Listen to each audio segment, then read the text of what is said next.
According to Aquarius on Twitter, unless the Counter-Strike devs change their mind, we may see one or more maps being added to the Counter-Strike 2 limited test, which would be pretty exciting to be honest. I think most players who have access right now to the Counter-Strike 2 limited test are probably quite bored of Dust 2 over and over again, so these maps would be a very welcome addition to Counter-Strike 2, so let's talk about which maps we may see in the near future. So the first map we have is Mirage, of course, which would be in my opinion quite a decent choice. I would definitely prefer to see Overpass though, but let's focus a bit on Mirage. I think it has received some pretty neat changes overall and looks pretty stunning as well as Dust 2, so this may be kind of a cool choice and I'm pretty sure a lot of players will be quite happy with this one. Overpass would be definitely my favorite choice here since it has received the most amount of changes. It looks extremely beautiful and has received basically a complete overhaul, so that's kind of why I would like to see Overpass the most.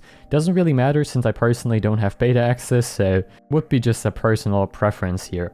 The next map that would also be an option would be Nuke, which would be quite nice to be honest. It looks pretty stunning as well, very shiny, very bright and saturated. Still, one thing I definitely criticize about the map would be the T-spawn. It looks extremely bright, maybe it is just from the screenshot. Would definitely like to see some footage now from that, so I think Nuke would be kind of a cool option as well. The final map would be Ancient, which is one of the still newer maps to Counter-Strike Global Offensive. I think Ancient is a pretty cool map. Would be lovely to see this one in Counter-Strike 2. So I think with any of these maps, Valve couldn't really go wrong. I think all of these are pretty good in their own ways, so feel free to share your opinions of course in the comments down below. I would really like to hear which maps you would like to see. Hopefully with maybe some additional maps, Valve is also going to invite more people. That would be pretty amazing to be honest. I think currently there's barely any players in the Counter-Strike 2 test, so it would be definitely quite nice to see more people being invited to it. Anyways, that's all for today. Thanks for watching and I will see you of course in the next one. And definitely make sure to follow Aquarius on Twitter. Full credits go to them.